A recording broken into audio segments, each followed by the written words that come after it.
We'll have our famous 100-foot swimming pool and our beachfront restaurant, the Steak and Lobster Grill. And our location in Crown Point puts us near the center of activity from the nylon pool to the local nightlife. Call us and make your reservations at 639-8533, 389-2378 or email us at sandypointvillagehotel@gmail.com. FanZone, your reliable, authentic supplier, has just gotten better. You can now visit our website www.fanzonett.com for your authentic wear and collectibles. The only place where you can use both your Visa debit and credit cards. Visit our website fanzonett.com to make your purchase today. Pastor J, I want to get a tattoo. You really want to me. Respond to me how you would respond to me. The first question I would ask is why? Controversial taboo topics. We get so consumed by church, we forget that we have to live the life of being a Christian outside of the Sunday. Like you say, services, yeah. we think going to a service makes us a Christian. Exactly. Yeah. Right. So here we are about to hear the second time Pastor J wanted to take a tattoo. Would have been late last year and early this year. Oh gosh. Hope Unfiltered podcast with Pastor J and Ren.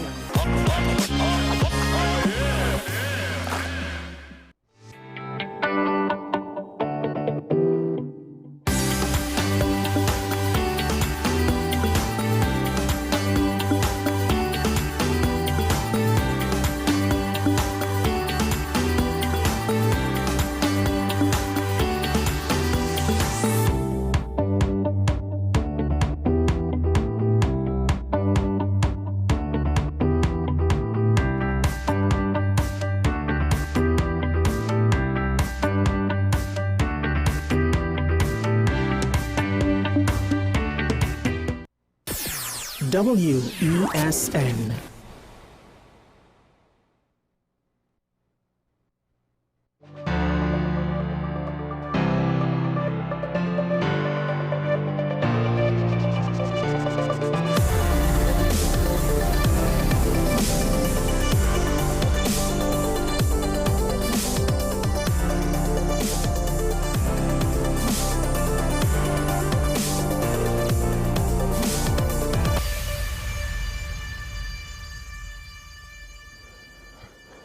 The Prime Minister fell yesterday.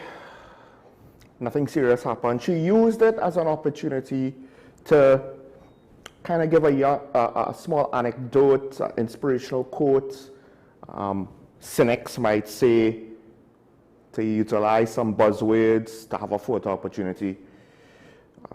The quote is, not every fall is to be ashamed of, because when we fall, we get back up again and fight. If you drop the ball, keep the hope and catch the next ball that comes your way. Of course, it was at the closing of the Java community cricket program, so cricket analogy.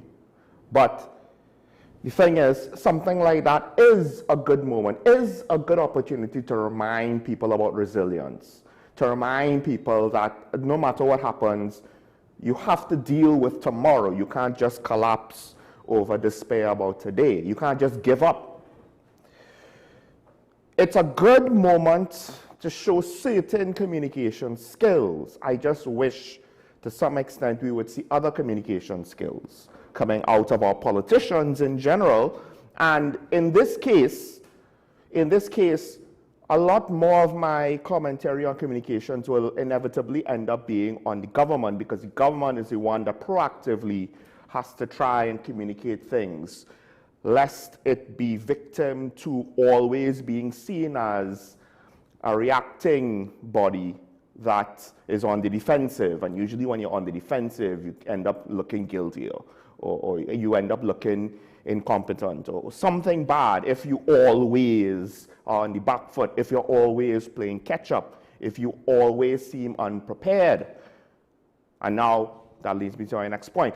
To what extent did the government not really prepare a communication strategy over this FCB situation? Because now, whereas the Prime Minister had a good moment, she utilized her political smarts, her leadership abilities, got a nice anecdote, wanted to express not just resilience, but also to show that, hey, I'm fine, there's nothing to see here, I'm not Joe Biden falling up a flight of stairs, don't worry about me. But the FCB thing, on the other hand, it looks like a continuation with regards to the procedural habits, or perhaps maybe the mentality of how to approach certain aspects of the job, which we saw first with CPEP. We use power, but we don't show leadership, and then we are caught with our pants down and we're playing catch up on an issue that went from a controversial issue, yes, but instead of being a controversial issue with regards to the details of the issue, now part of the controversy is how we handle the issue, how we introduce the issue to the public sphere, how we look on the issue from the position of government. Because when you're in opposition, basically all you do is talk. So getting that wrong is very disappointing. But when you're in government, now it's not just talk, now you have to do. So with FCB, they did. There's a whole situation where it doesn't, first of all, the situation over the former CEO doesn't even seem to make sense, because it looks as though she was heading on pre-retirement leave sooner rather than later anyway. There was no great facility with regards to, or utility with regards to, we need to get rid of her now. Was it that bad? And because it's puzzling, it leaves the government open to speculation on a bad faith move on their part. Now, apparently, the Minister of Finance hinted that they might have been, hinted to this over the Karen DeBassi probe, or the Karen DeBassi resignation, quote unquote, right? Now, the problem is, this is how it was reported. Finance Minister Davindranath Thakur hinted at dirty dealings at the bank. But when you read the statement, is it dirty dealings or is it just incompetence? Because the quote is, you cannot undo a decade of PNM deliberate mismanagement overnight. What does that necessarily mean? I get it, deliberate kind of implies, you know, something done in bad faith. But that in and of itself does not outright mean things like theft, corruption, or what have you. Will there be fallout? Yes, because we will be focused simultaneously on enhanced and multiple streams of foreign exchange generation and transparent distribution. Obviously, then those who have benefited from this skewed system facilitated by the PNM, those engaged in money laundering or others hoarding foreign currency will complain loudest. But you're not actually directly saying something is bad with faces. And a lot of politicians do things like this. Now, this is not as bad as certain other examples, but it's obfuscating enough where if they have to backtrack, they could backtrack. If they have to say, oh, well, we didn't mean XYZ, we meant ABC. And in fact, the initial reporting was, well, he wasn't talking more about foreign exchange than about the resignation of the CEO. Because he didn't necessarily connect the dots at the time. So to some extent, what is the point of the hint? Because when asked to confirm whether the bank was being investigated, he offered a no comment in response. And the fact of the matter is, if you want to play those kind of games where you still leave us guessing, because here they come now, they replace the CEO with a lawyer, who is the current chairman of the Urban Development Corporation. Notice that's not a bank, it's not a financial institution. So then, of course, especially given how other appointments have gone down, you're potentially continuing to open up yourself further to questions of, are these appointments based on meritocracy or political loyalty? Because, let's be frank, right now, I said it, the current administration will, to some extent, be paying for sins of the previous administration. We already saw a situation, a spectacular example, a spectacular failure of seemingly promoting loyalty or political convenience or agreeableness over meritocracy. Because we had a commissioner of police that the government said they had full confidence in when they renewed her, yes, for the second time, but it was really for the second renewal was really for the second full year. The first renewal was months after she was initially appointed. And even though there were bad signs, you could maybe excuse the first renewal. It was the second one after over a year where crime was kind of getting a little bit ridiculous, and you didn't really see the commissioner do anything about it, except go after private FUL holders. That's the only thing that she had a strong stance on, right?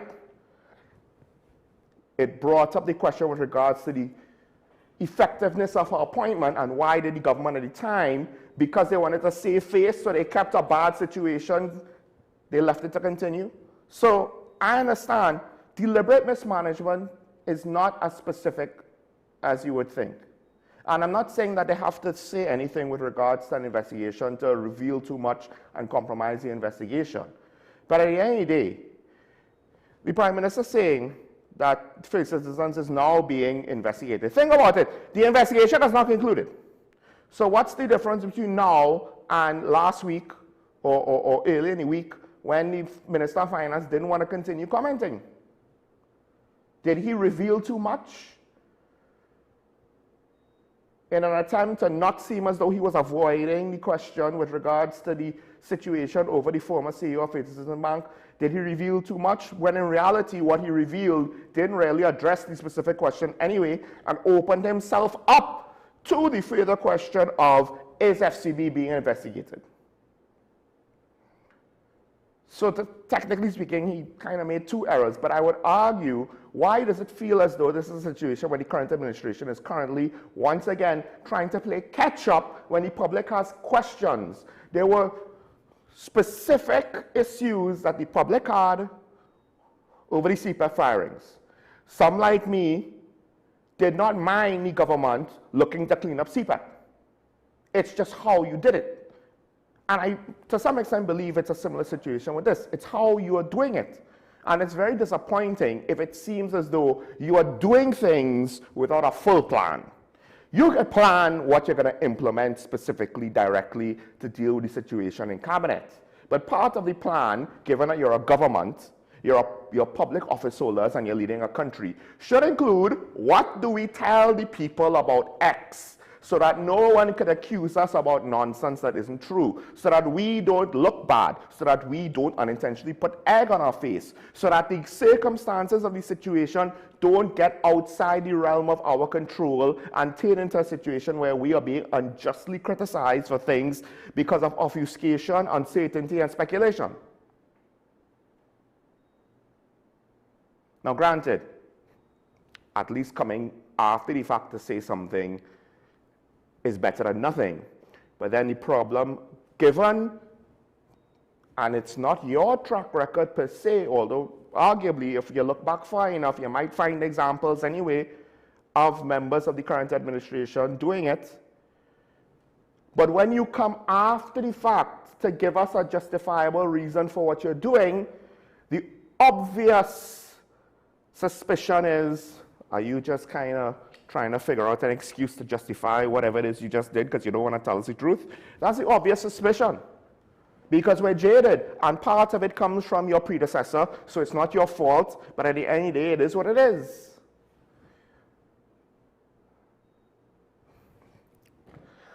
Listen, I'll be honest.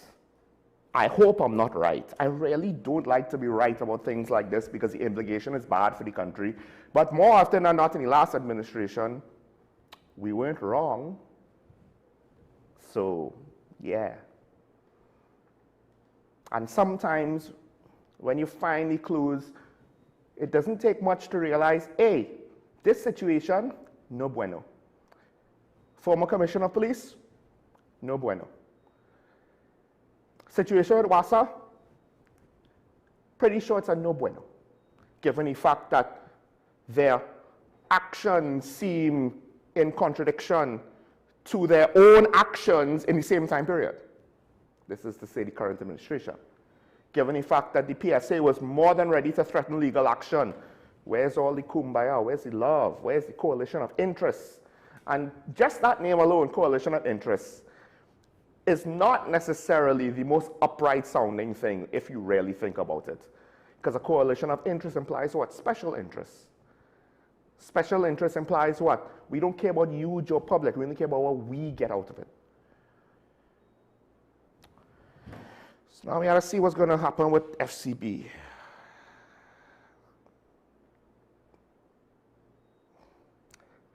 can't necessarily fault the PNM for asking certain questions. Now, one of the other things that the PNM is doing is they're saying that the government needs to pay workers on time in August, which is both a very real concern, but there's a certain amount of irony here, because it's not as though the former PNM administration was known for paying people on time.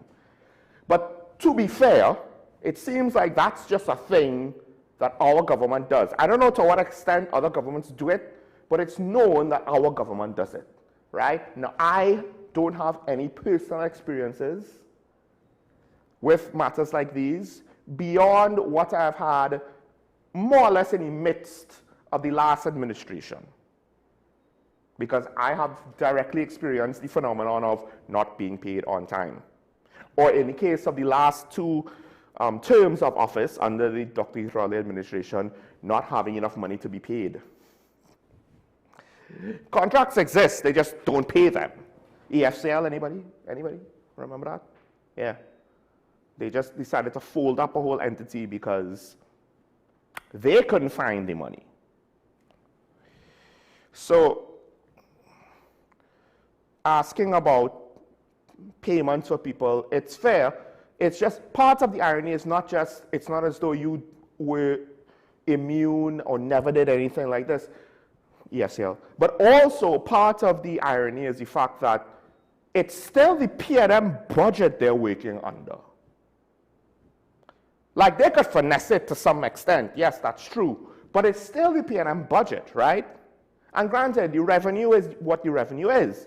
But then again, one could say the revenue is, at this point in 2035, what level of revenue we have is in part due to the job performance of the past administration and its ability to increase revenue over the last 10 years. And if we didn't see an increase, then we have a reasonable duty to ask the question, did they do a good enough job on the revenue front in the last 10 years? You know, we did have a global pandemic and all of that. We did have a volatile energy sector, which was at times lowballing them prices so bad it was ridiculous.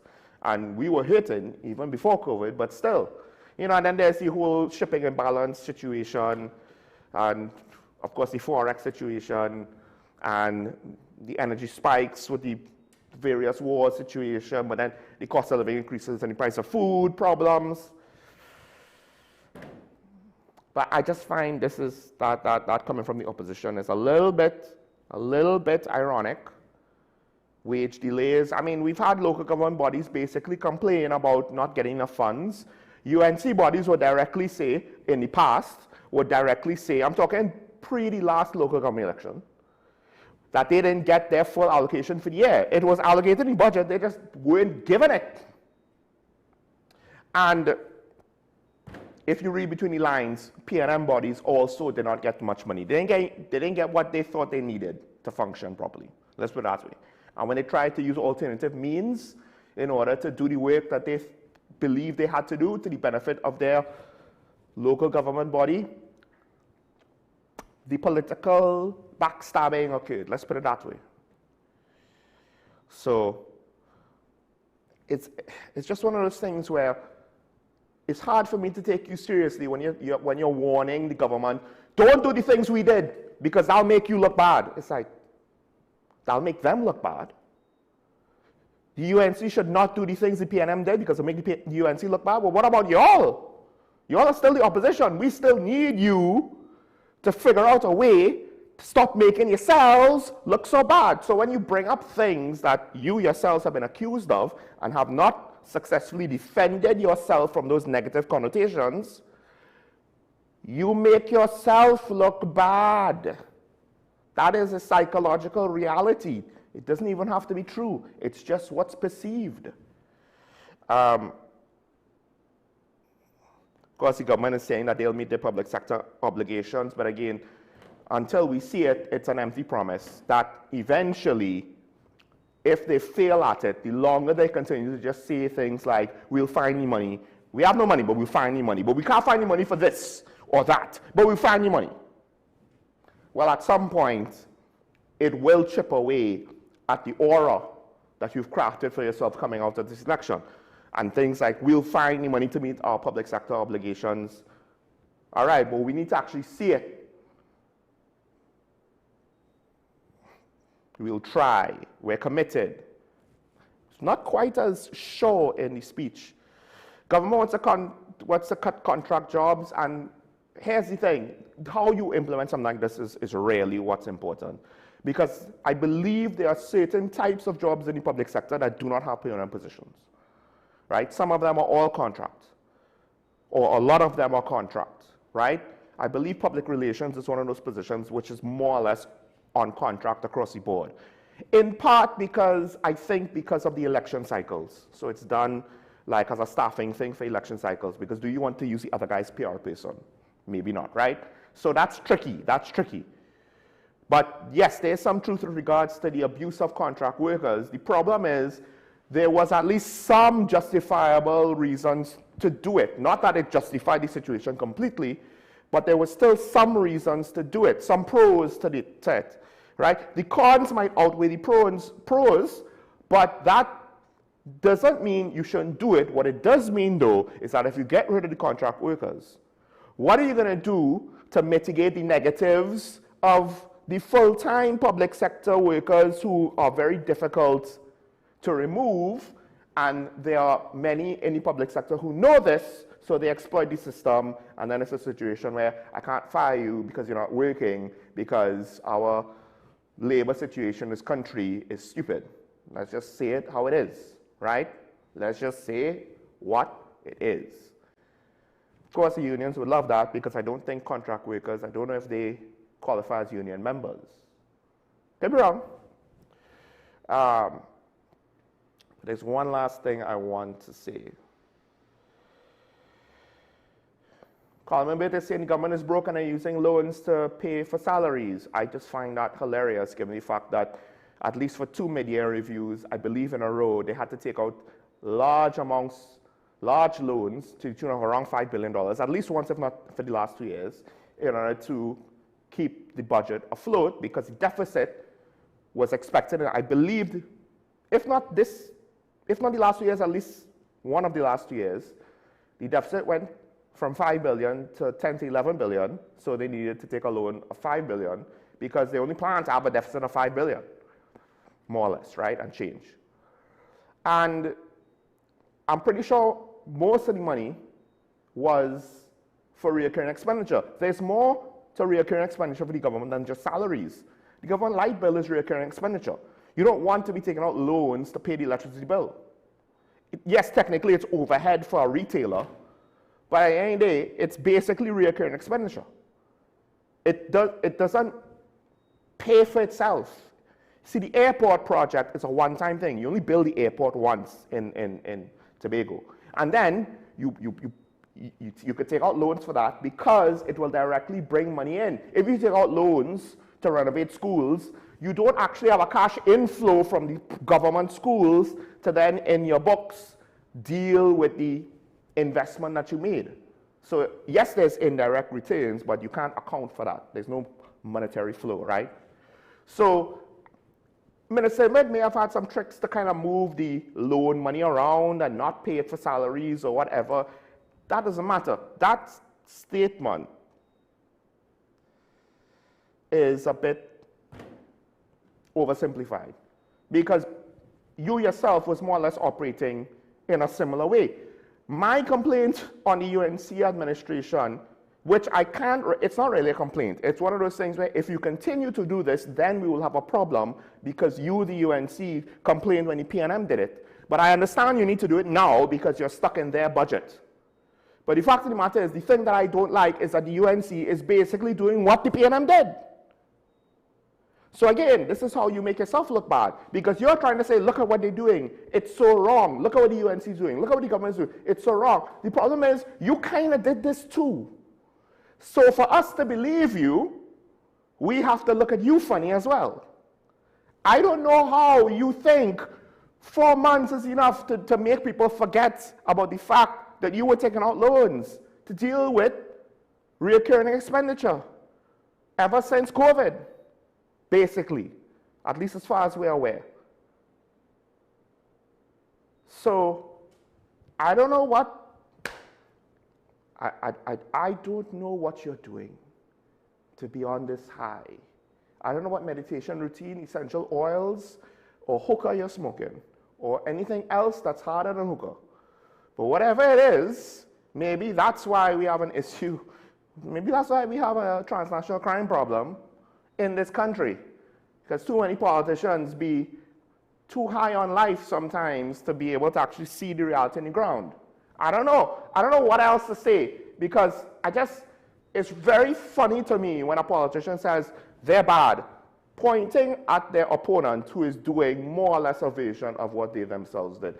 I don't understand the justification for it and how you think it makes you look good. But anyway, let's take a break. When we come back, we'll be welcoming our guests to go back to the topic from yesterday. Stay tuned. This is Talking About on WSN. We'll be back after this.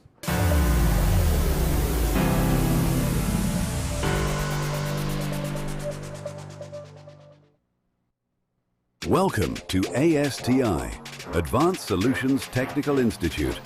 We offer hands-on training in drone technology, fiber optics, hybrid, security, business support, and more. Our programs are built to equip you with real-world skills for today's evolving industries. Get certified, get hired, and take your career to the next level with ASTI. Call 778-2135 or email info@astitnt.com. ASTI, where learning meets opportunity.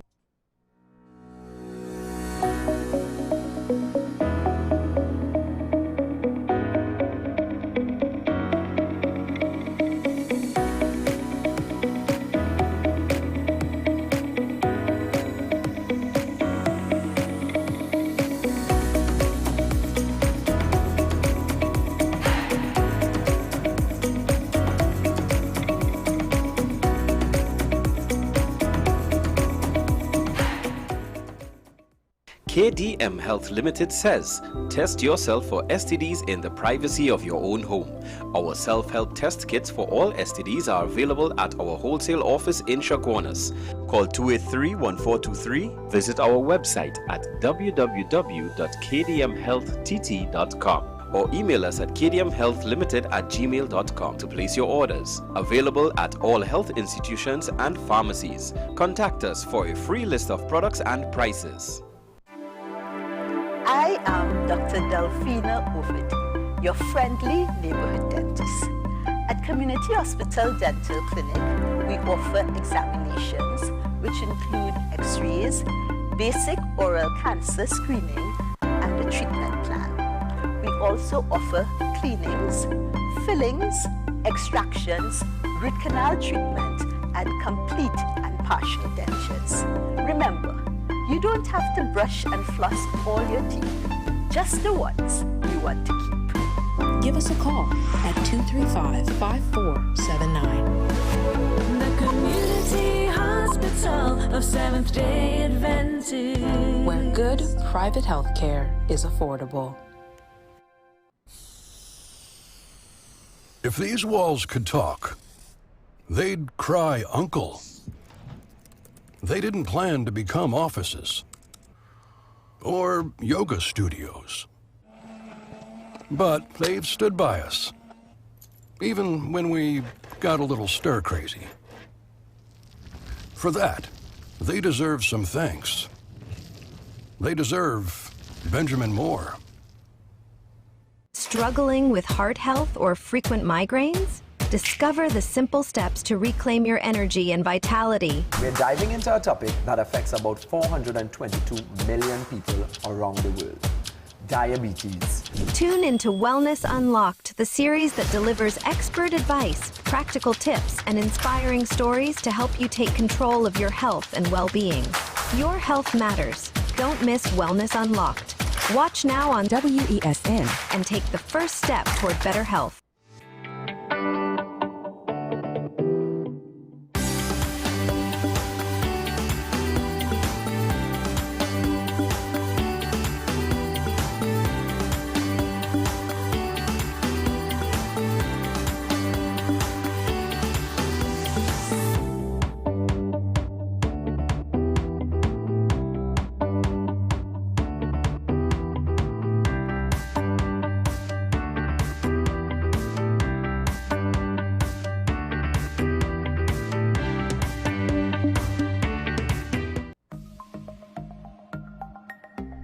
Knowing how to tell authentic is as easy as 1, 2, 3. Find it, match it, search it. Step 1. Find the style number on the tag. Step 2. Match the style number inside the jersey with the number on the tag. Step 3. Search it. A quick Google search of the style number will verify the jersey is authentic when the search results match the jersey being searched. Don't be fooled by counterfeit jerseys. Before you buy, remember to find it, match it, search it. Fan Zone, 2 locations nationwide. Center City Mall, Chaguanas and Movietown, Port of Spain. Nationwide delivery available. SM Group International Limited, your solutions partner for the latest innovations, brands and competent staff to meet your needs. We provide products and services in the following divisions: executive services, event rental and services, power and heavy equipment, construction and property management, food and beverage, aggregate and sales and distribution. Check out more on our products and services at www.smgrouptt.com. Contact us at 221-7445 or email at info@smgrouptt.com. We are SM Group International, your solutions partner.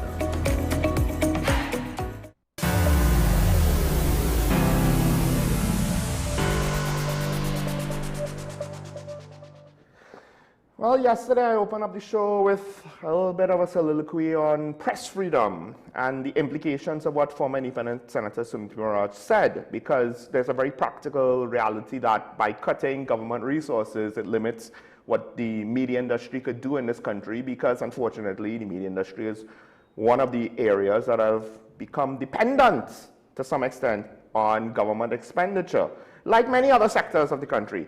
And to continue our conversation, because A, it affects us, so why not meet in the middle with my compatriots? I was on their show, now they're on my show. Talking Point meets AM Prime 2.0. Sean Michael Small with Gina McLeod and Naomi McNish.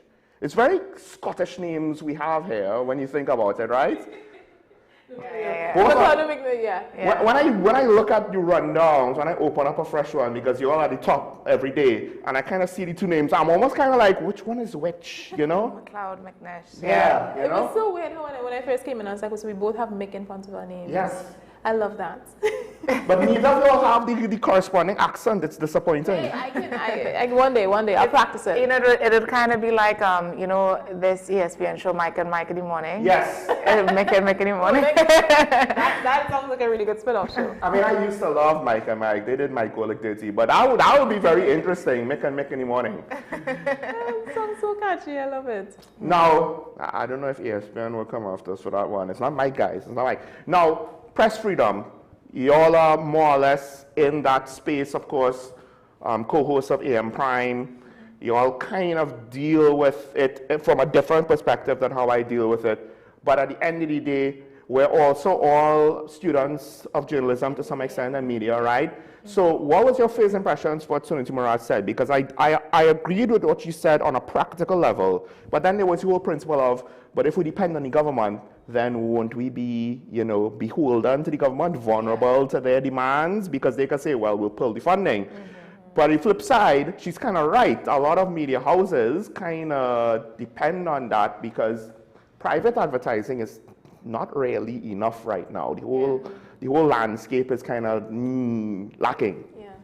I think that's why it's two sides of the same coin, because while you have a point that if we're dependent on government funding, then it would kind of mean that the government has some sort of big stake in what we produce in the news, what we choose to write about, what we choose to report on.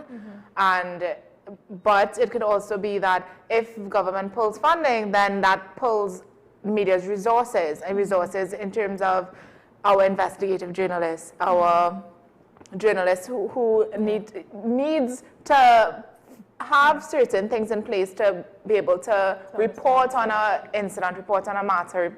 It's just, there's a lot that goes into it, and this is what, especially for an independent journalist, they need assistance, right? Let's say, well, Salaries is, that's a given, right?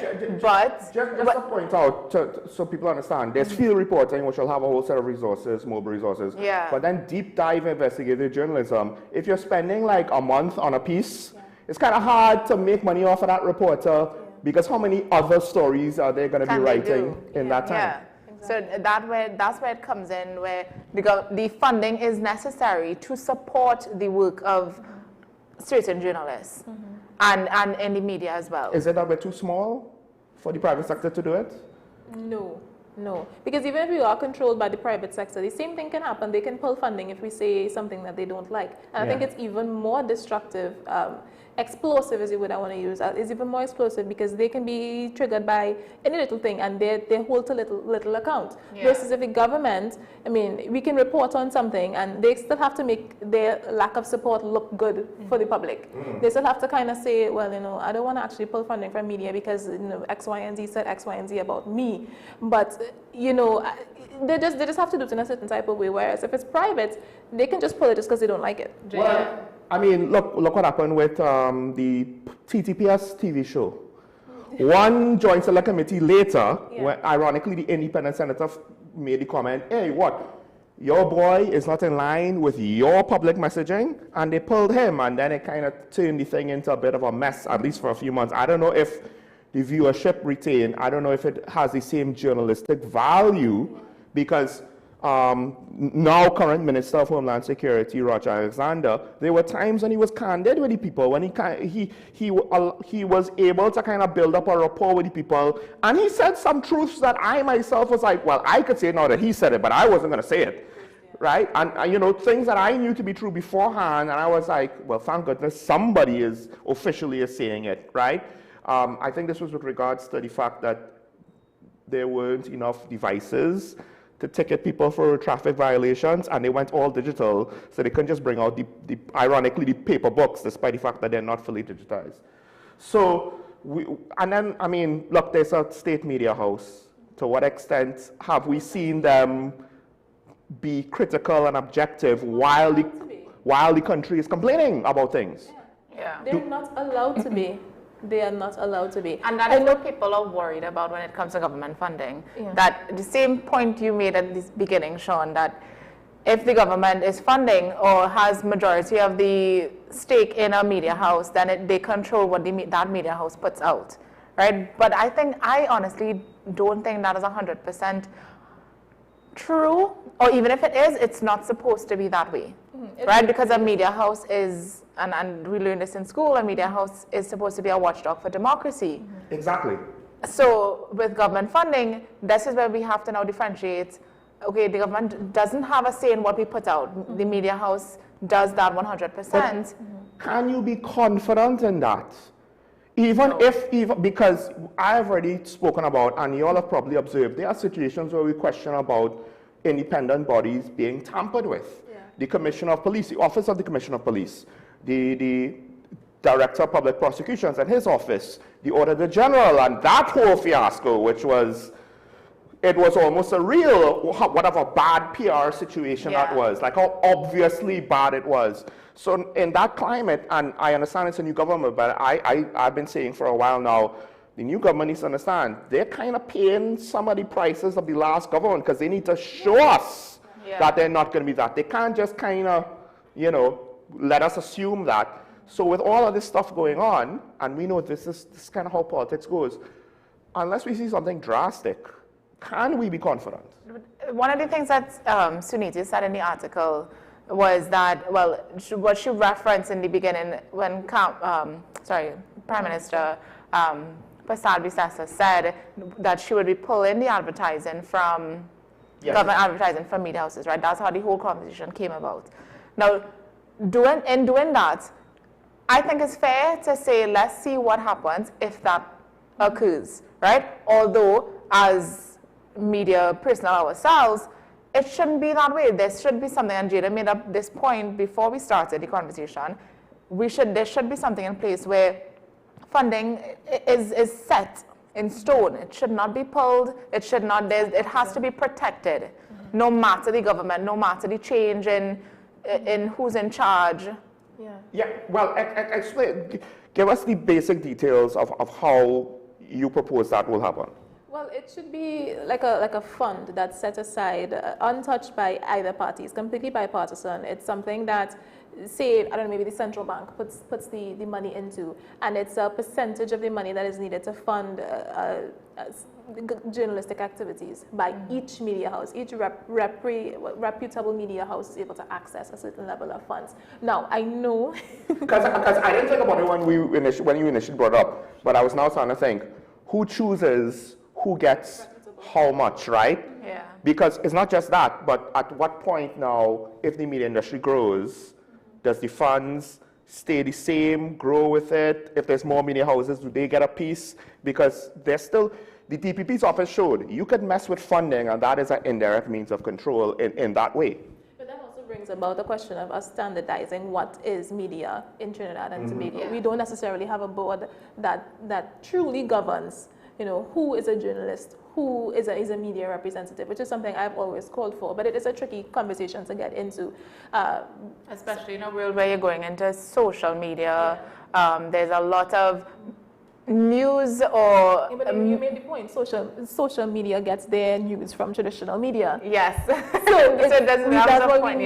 why we need the traditional media. Can't use the traditional media. Well, can't use the traditional media or can't use investigators or people in the field, because to some extent, there's a world where, for various different technical and economical factors, the same entities might end up on social media platforms and just stop doing cable TV broadcasts. Well, you see, that is a reality that could happen, but I don't think it would fit very well. It wouldn't make sense. Because to say an investigative journalist leaves traditional media and decides to start up his own social media page, where he takes the same information, the same stories that he finds for the media house that he worked for, and says, bypass that, let me start my social media page because this is where the world is going now.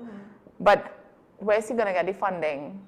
Well, a lot of advertisers have a lot of faith in online platforms, although to some extent, I don't necessarily think it's as proven as they think. But do the people have that same trust? Because people is what drives the advertising. Yeah. Here's the other thing. There was an ad, and this is what was scary. There was an ad that faked a whole newspaper article, right? Did you see it? And it basically was like some kind of Bitcoin online currency kind of ad, but it was in the form of a Newsday article with a headline. I don't know if they had a writer, and you have to, it took you about the third paragraph to realize, oh, this is not a news report. Yeah. This is a full ad.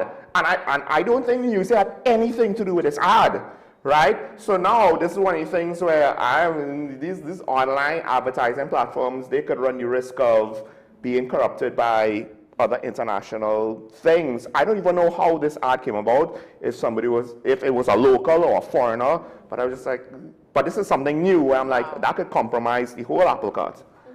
Is there a way in which media can thrive without advertising? No. For example, well, having go ahead. A separate fund. Yeah, again, you see, like that in and of itself is complex. Advertising goes to capitalism, which is decentralization. Decentralization works to scale because you don't have one guy trying to figure out everything, right? It's a lot of individual decisions that could adjust the suit. It's not perfect, but it could keep up. 10, 100, a million, 10 million, a billion, it could keep up. Central planning and central control can't keep up as you scale up. That's one of the reasons why communism just doesn't work at a certain level, right? China needs to go capitalist and engaged in Western markets, and that's how they got rich. So can it work? It runs back into that problem where, well, who decides? And who decides who? What media house qualifies? How much each qualifies for? How many media houses could qualify? How much will the money grow by, if at all? Like, you could figure those things out, but it's a lot more work and it's a lot more complex. Do we have confidence that the politicians could figure that out properly? I'm not saying they can't, it's just that will they? In my opinion, I think the politicians they're also very wary of the media.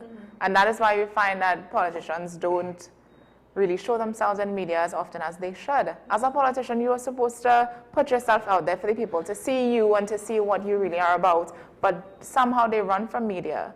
Isn't it interesting, when the PNM was in office, they did some interviews, very few and far between. Yeah. And the UNC did a lot more interviews at times, not the opposition leader at the time, now Prime Minister. Yeah. But now, once they got into power, it seems as though they're falling into the PNM pattern, while the PNM never left their pattern. Yeah. So now they're both acting like, oh. No. And to be honest, I actually thought that now the PNM would have been open to doing more interviews. You would think the amount of times we've reached out, it's insane. And it's like, why don't you want to come up and either back up something you would have said in the past, back up something you would have just recently said, back up something that somebody else has said about you. Yeah. Why don't you want to come on and defend yourself? And that's something we said from since PNM was in power. We said, why wouldn't you want to come and defend your stance or explain or... Well, a couple of things, because it's funny, right? Who has more controversial statements to the press that seems to be kind of out of left field, kind of bacchanalist, kind of too much? It's not about being controversial. You said something, come on, talk about it. But my point is, it seems as though they're not prepared to defend it in a serious way. It's one thing to just give a statement to the press. Yeah. So you would rather us call you out on it and then you look even worse? Well, and this is the thing. And then they say, you don't know the truth, you're speculating, right? But it's like, but you could come here. Run the clip. And talk, right? You can. And then this is why they put media in this box of we're just media is messy or media is controversial or media is, but it's not that. It's we are reporting directly from the source, right? We are reporting what you said or what you are doing or something that was done, state.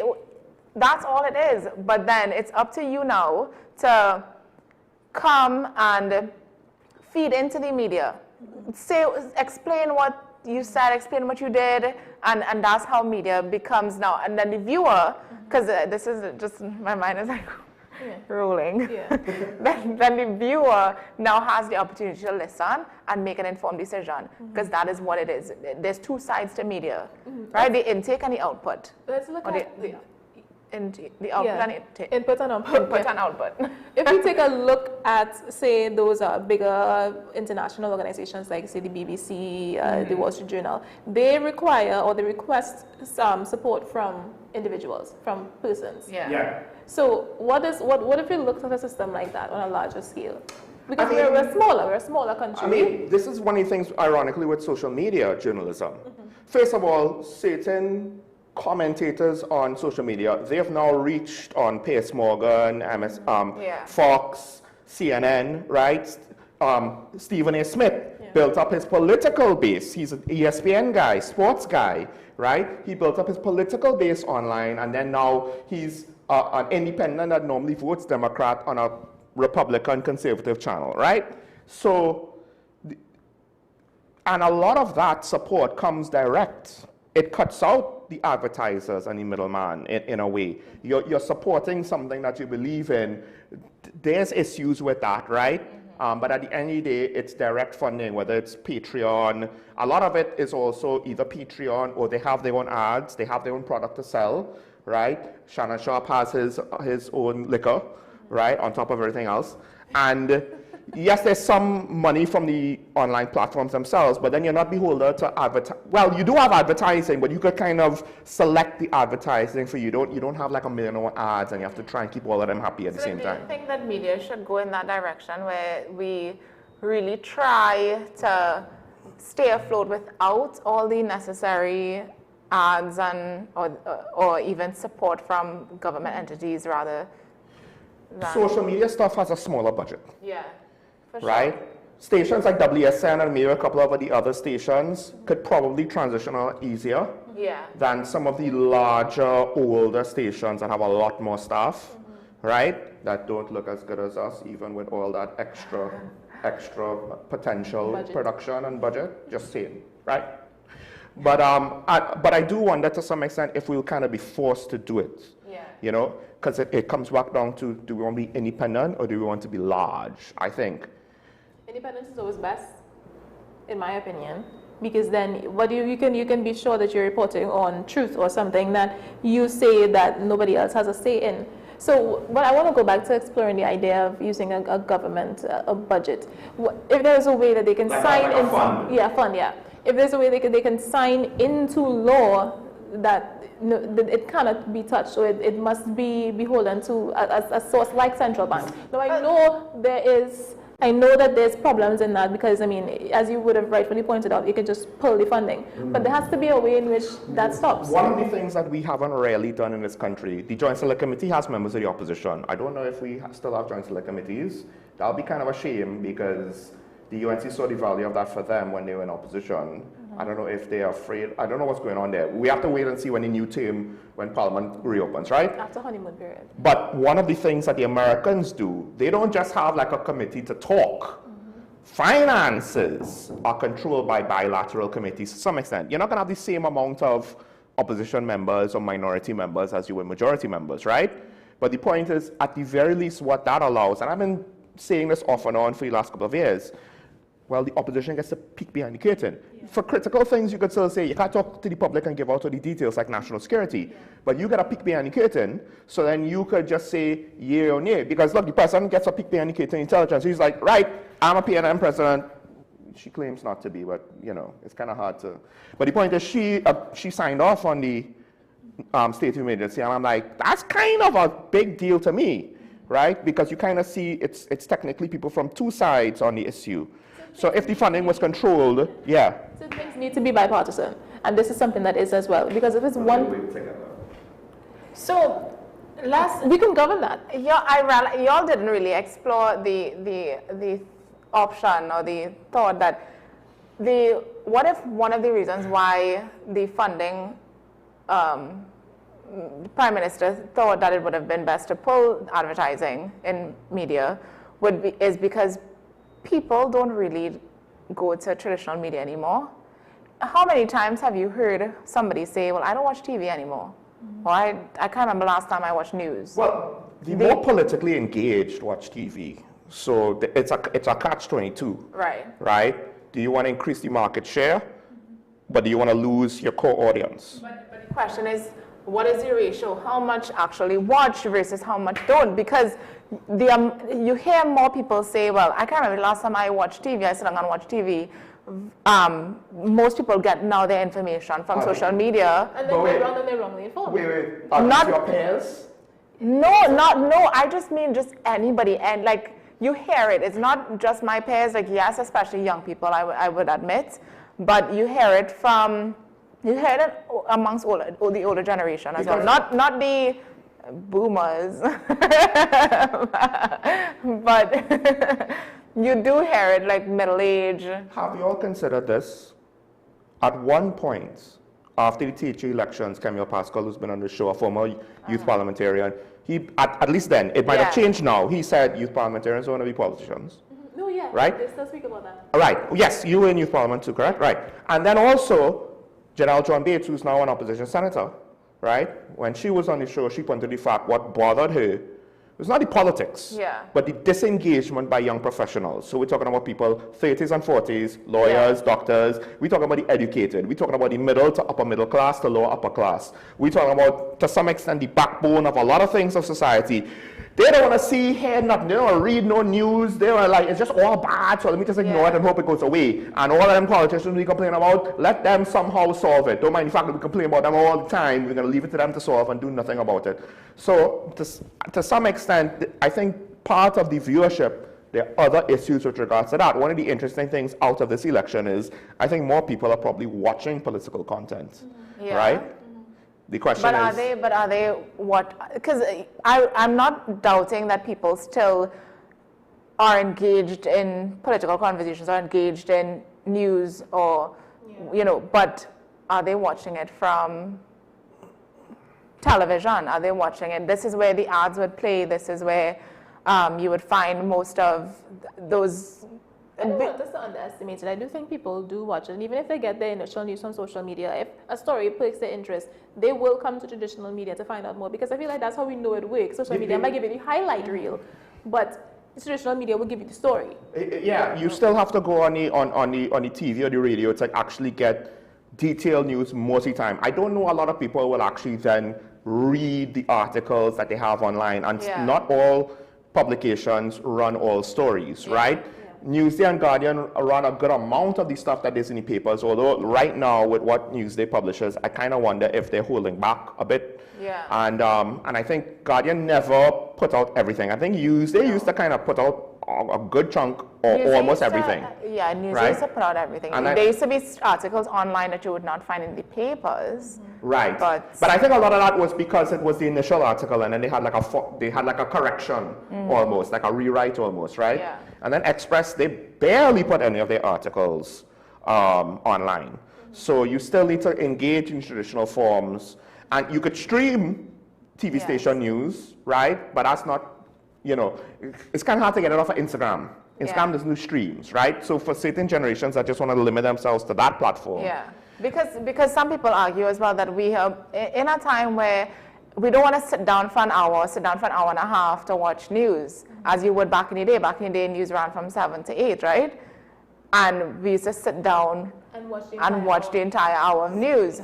People argue that that's not, I'll rather watch news highlights or updates or quicker, something quick, give me the information quick. But is it accurate? I don't think it's much more about being quick. A point of it is it being quick, but also they get to choose what stories they can be interested in. If you're watching the entire news hour, you're probably hearing about crime and feature this, that, and the third. If you just want to hear about one thing, then you go to find that on social media.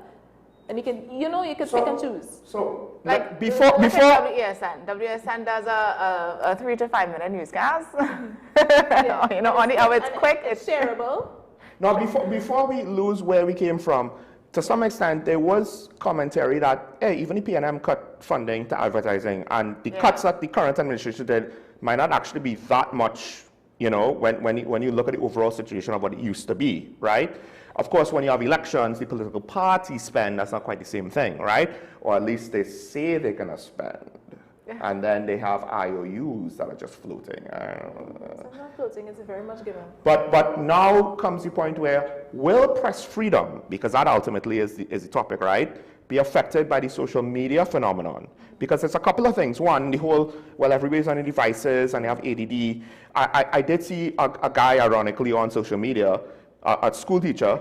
He actually took devices from his students and he was like, oh my gosh, they're doing the work, they're asking questions, they're learning, and then during their free periods, they're talking amongst themselves and socializing in real person. Was it so simple?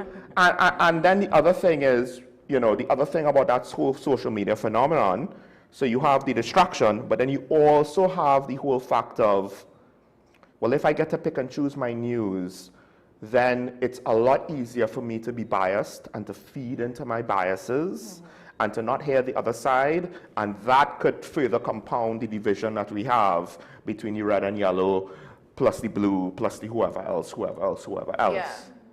So let's open up this idea. There's a social media page on Instagram. Can't remember the name of it, right? If I remember, I'll say it. But there's a social media page and they report news, right? Now, how they get the information is not necessarily from traditional media. I think they do sometimes, but they allow their followers to, whoever's out, if you see an accident on the road, if you hear stories, and they send in their pictures with a write-up, and then it's reviewed, and then they post it once they fact check, right? Now, I know that begs the question, how do they fact check, or where do they fact check, right? Probably from traditional media, or they make calls, or who knows, right? All of that comes down, that is part of, I guess, the independent investigative journalism, right? So they're not getting any type of funding, right? But they're doing it, they're still doing it, and they're doing it based on their viewership, their followers, who are participating and helping them to get information. That's a form of journalism. And these are things that we have to look at as well. So really and truly, funding is not 100% necessary. It's not something that we have to depend on, but to keep traditional media alive, which is, I think, is necessary. I don't see it any other way. We need to keep traditional media alive. Because you need people who can dedicate their lives to that. And I bring back the point of salaries. The person who's running that Instagram page, they probably have another job to take care of their actual needs, and they do this off on the side, because how else are they getting money? Yeah, if it's in the States, you have a bigger market. Yeah. You have a bigger pool to give you Patreon, right? But here, I feel like we need traditional media. We have to depend on traditional media. There's no way, at least at the rate we're going, that internet journalism is going to... Not everybody can do that. The thing why traditional media is so important is because social media, not everybody is tech savvy. You still need resources to run a social media page that promotes news stories or that report. You still need resources. There's algorithms that you have to account for. Exactly, and you still need a good phone, camera. You need these things, internet, computer. Exactly. So everything still requires some sort of funding. Yes, it's easier to do it on your own with social media, but traditional media, nothing beats traditional media. You can 100% count on traditional media. I think also to the trust factor. It's easier to trust traditional media at times, although people... Because there's a bigger machine behind traditional media. I think I was talking to Nimi about that earlier. There's a bigger machine behind traditional media, and there's a history of trust there. But you see, the flip side is, you know how people are. If it's on the internet, it has to be true, no matter where it comes from. But traditional media is trying to fool us. And, is WSN traditional media? I wonder. I wonder what people think of us. All right, question. Could you all stay for the calls, or do you all have to go? We can stay for the... Yeah, let's see what... All right, okay, because we do have a caller that's been waiting patiently. I'm so sorry, Mr. Dick Martin is on the air. Good morning, caller, you're on the air. Good morning, Sean, and to all your co-hosts. And one of the questions that I will put to them, what do they define as traditional media? And I'm hoping that you don't say it's the print media, because the print media is basically on its way out. Yes, you are saying, okay, some of the elders like myself will have some disadvantage with respect to electronic and things. Sure, but it is a time you're not too old to learn. Now, saying that, Sean, I want to get to you. Your first early conversation was FCB. There was a poll on one of the electronic media TV station last night where 99% of the person who responded to the poll on FCB, 99% say they disagree. And I'm going to categorize that 99%. I would want to use the harsh term as illiterate, but not in sync with reality. Disagree with what? Sorry? What did they disagree with?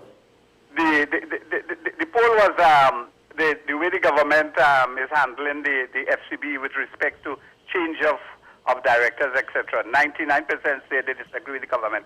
I am in the 1% agreeing, and let me tell you why. Even though I am challenged for devices, etc., reading has a lot to do with it. And I want people, and I'm hoping that the people who did that poll listen to me carefully. The current new board is extremely good new board. It is covering all the bases with respect for governance. There is a new gentleman, a gentleman who has a lot of banking experience. He was a former DCO of FCB, and he basically retired in 2022. He was brought back on the new board. That is Dr. Sterling Frost. He has a lot of, what should I say, experience in international finance and local banking. He was given the highest award for Trinidad and Tobago, the ORTT. But it was for me, when they didn't bring him back an advisor, it raised a red flag. Why did they let him go? A man with so much experience. At the same time, Mark Wade, the current Senate President, raised a major issue with respect to FCB. 45 million of a scarce resource in Trinidad and Tobago was used to invest in a Jamaican company called Cornerstone. How can that be? I, as a senior, couldn't get $200 to do a little Kankala purchase overseas, something that I wanted to bring down for my kids to basically do their tertiary education. That, to me, raised a lot of things. And that is one of the reasons I am seeing and I'm listening to the ground why they want a probe in FCV. And a lot of the bank has to answer for how they utilize foreign exchange. And I'm going to go to RBL. All the money they take to invest in Naikwan, a collapsed company. They took good foreign exchange. So 99% of the people basically is for politics, red and yellow, but not understanding the underpinnings of the workings of HCB. I'll go and have a nice morning. Here's the thing. I don't have an issue with the government cleaning up things. It's just that when you do a thing, and we have questions about the thing, and then you come after the fact to say, oh, but we're cleaning up corruption. I'm like, that order kind of seems wrong, and it leaves us with questions. I'm not calling out who the new board is. That was not part of my commentary. He did have I don't know if you want to speak about the FCB thing, but going to the question that he did speak about what is traditional media to you? Because I do think that newspapers, ironically, are kind of leading the charge on online media because it's actually very straightforward, right? We take our print stuff and we put it online. Yeah, that's what I was gonna say in terms of print media. That is print media as well. So even though it is traditional, it is a form of modern, more consumable, more digestible media. But traditional media is legacy media. It involves the anchors that you see on TV6, on BBC, on NBC. Yeah, it involves those people. It involves radio stations. It's the established form of communication. But I mean, we all know this. We would have had a class about this. There's the mediums, and then there's media, right? Meaning it's not necessarily, I know the term traditional media, but technically speaking, that's more speaking to how it's distributed, not the entities themselves. Traditional media being print, TV, radio, and we kind of always, they had print, and then when radio came out, there was a debate between print versus radio. Then there was a debate between radio versus TV. Now it's a debate between TV versus online, but online is a bit more complicated. But all those things survive. Radio still survives. I think it's simplified. Traditional media is just anything before the internet. But anything before social media. But think about it though. Print, you had to read. You had to get it on a paper. Then we got radio. You listen to it. You don't need to get a paper. You could get it in your car eventually. Then television, it came with visuals. New media is essentially just versions of old media online. It's mediums versus media. It's just different ways of sharing it, but at the end of the day, it's still the same. It's still the same work. So I don't really think that's why I don't always get the argument that traditional media is going out, because it's the same thing. It's the same thing. The only difference I would say behind traditional media is that there is a trusted history of providing a certain level of truth, right? Because if you go out there to a social media page, if that social media page is not already well established, you don't believe anything that really comes from it. But if they say cited from TV6, cited from TTT, cited from CNC3, you tend to have a little bit more trust in what they're saying because they're reporting of what was said by traditional media. Yeah. So again, it's established communication, established media or mass communication and if CNC3 puts their stuff out there on the internet, to me that's still traditional media. It's just a more modern medium. That's where I would... I mean, the funny part is a lot of the online sources kind of started to evaporate over the last couple of years. When traditional media went modern. No, I would argue because they didn't do the job well. I would argue that they play fast and loose with professional ethics and integrity and with accuracy and things like that, and they were playing more of an activism game. But if you look at America, because you see a clear delineation between local media, Miami news, New York news, etc., and national level media, right? Where national media and all is in trouble. Fox is okay, they're kind of okay because they're keeping their core audience.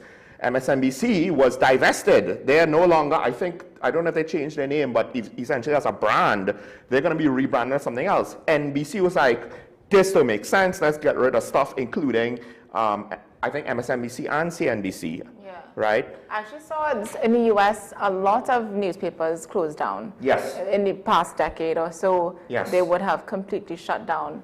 And I think that's where people say, yes, okay, print media, that newspaper era is dying. Unless they modernize themselves. Yes. There's a way to survive still, just move to a different medium. It's something that should be, we should try to preserve it as much as possible. Because imagine a world without it. I mean, I don't know if numbers are down, but at times papers do sell out. Yes. Are they printing less?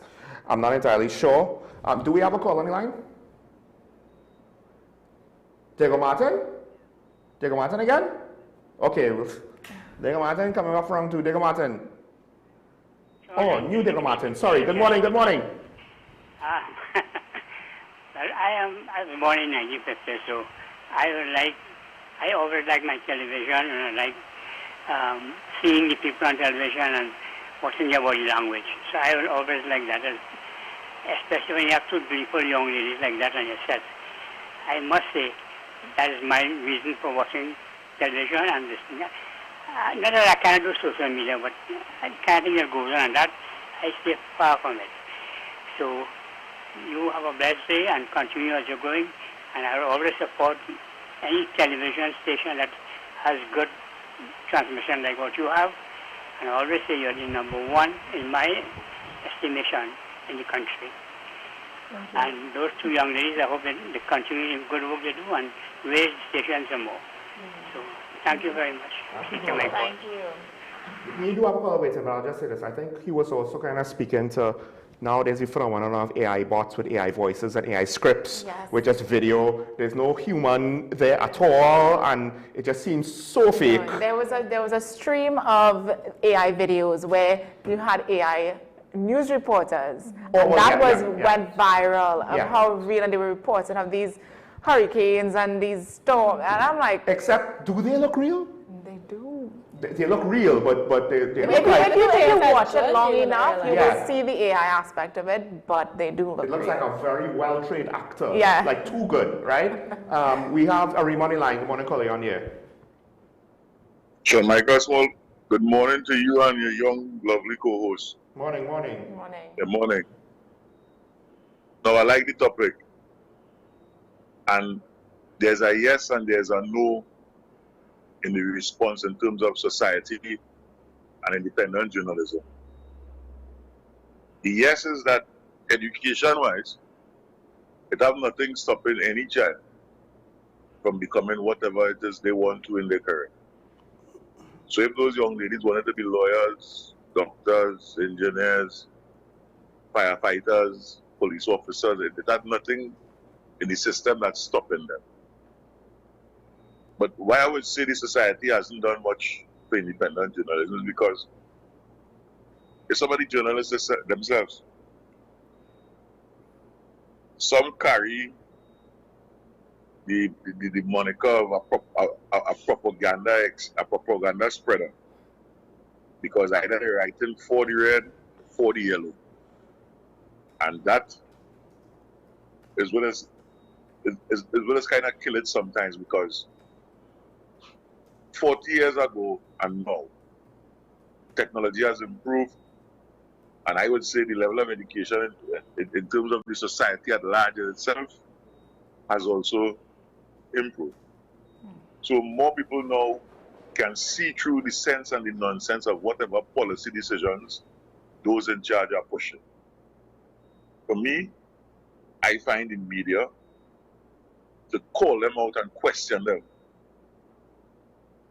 not kowtow and afraid to get buff. No, they're supposed to ask each other the hard questions. Yes, because we are paying him. He has a job to do.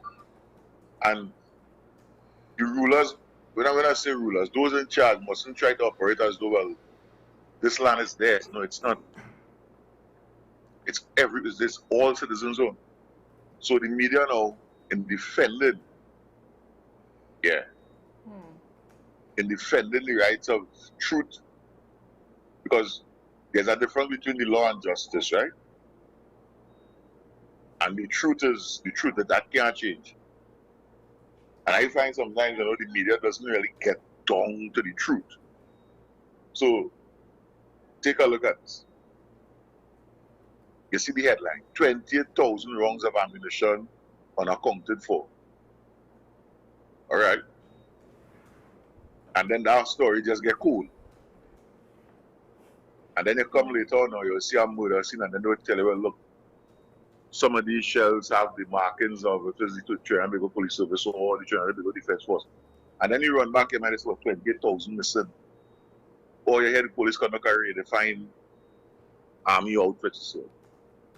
So you can keep asking yourself the question now here. If the media really doing the job and keep these things on the front burner, our quality of life would improve in this country. I listen to fair comments. Good program as usual. Thank you. Thank you, Colin. To that last point, I have an observation. In a previous life, meaning a few years ago, I used to monitor the newspapers for crime news. And there was a time before we reached 620 where there were like 90 to 100 entries. Some of it was police notices and stuff about traffic rules and changing the time when you have to turn your lights on and things like that, right? Or independence, if we had independence back then, where the traffic flow or will be restricted or whatever. But there was a lot more stories, a lot more editorials, opinion pieces, reporting. And then, for a few years ago, it was like, it just dropped. It just dropped down to 60. And the murder rate kept increasing, but they never increased it.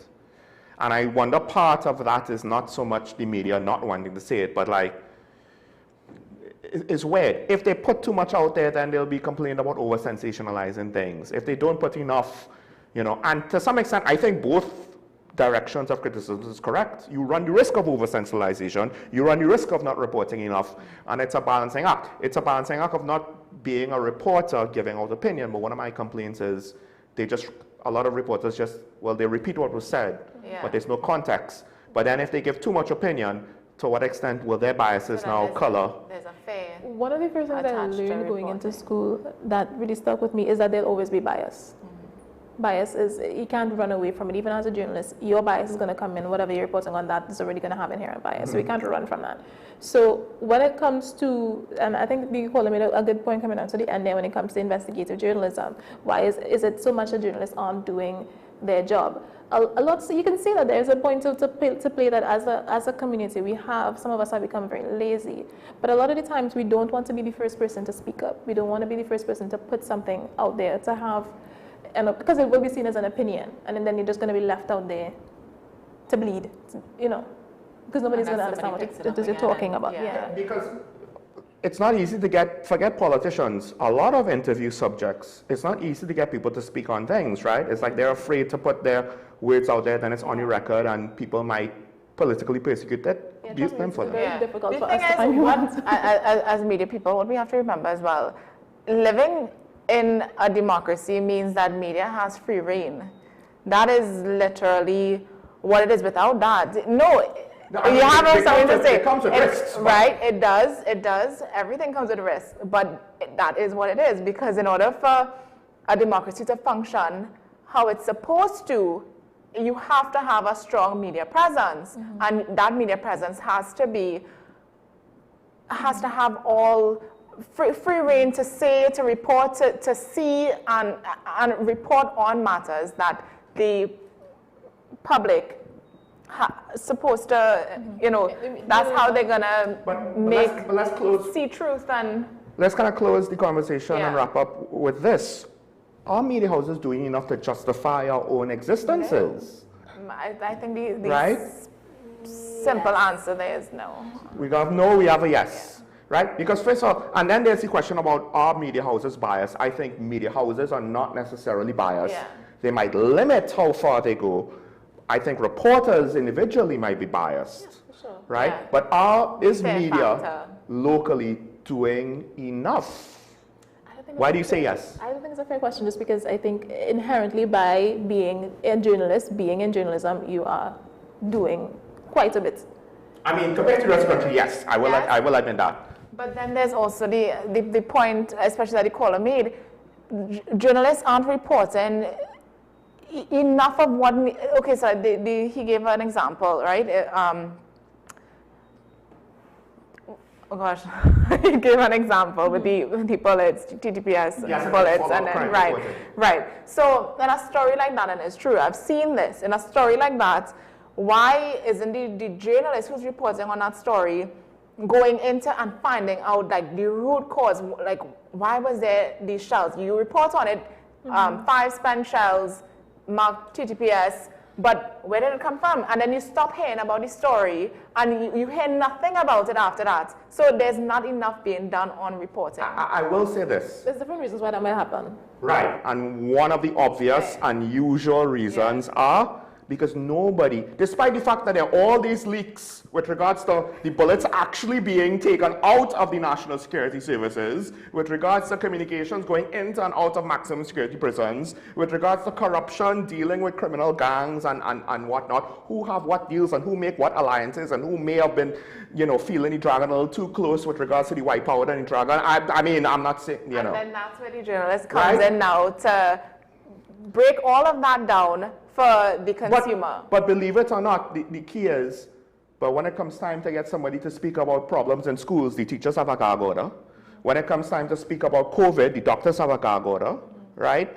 And when it comes time to speak about a lot of these things, no one's willing to give the journalists anything. So unless they break in and steal confidential information, they're not going to have anything, right? Yeah, which is why investigative journalism takes so long and it takes so much work, and it needs to be supported while they're doing it, because it's going to take a lot to get a story. When no one wants to come and speak on it. So it comes down to funding is necessary. If you all want the stories that these journalists go out and find, and they all want proper reporting, the funding is necessary to support the work of investigative journalists, especially independent journalists. I would like to close to just say this. I do think there's something about the new ways of funding media, Patreon, direct subscriptions, direct funding by people who want to support.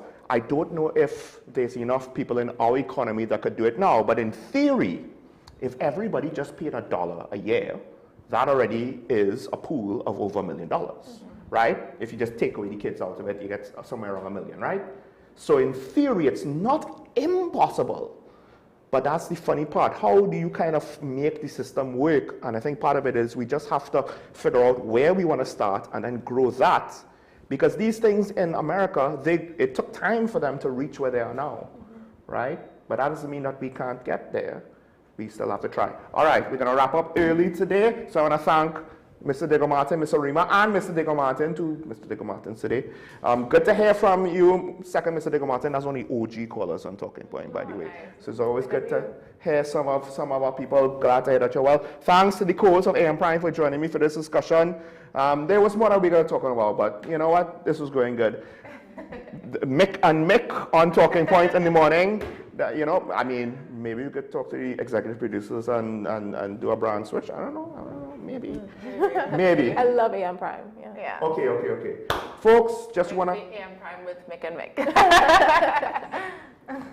Well, with that said, I am merely one Shawn Michael Small. So please remember your allegiance to the Republic and to each other. Stay safe. Never forget, it's nice to be nice. That's a slogan that might be too old for the two of you.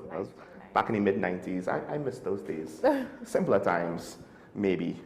It's nice to be nice, folks. To everyone that you meet, even when you have a discourse, remember to be polite so that we don't have any fighting in the streets, so that we could see each other. I still have hope that we could all see each other safe and sound tomorrow. Bye-bye.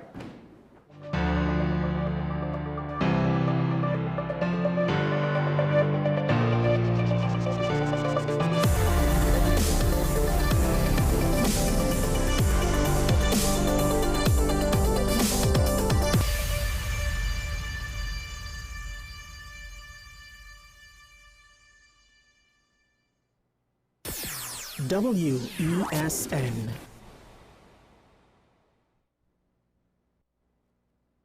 Welcome to ASTI, Advanced Solutions Technical Institute. We offer hands-on training in drone technology, fiber optics, hybrid, security, business support, and more. Our programs are built to equip you with real-world skills for today's evolving industries.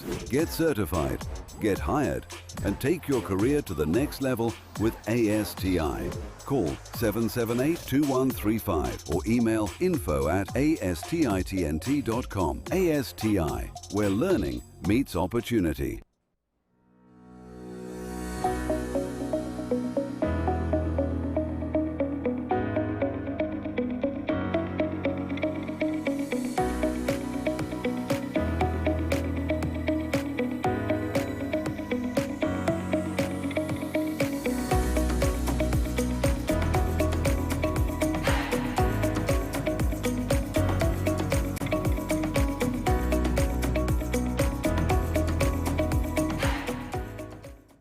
Feeling drained? Struggling to keep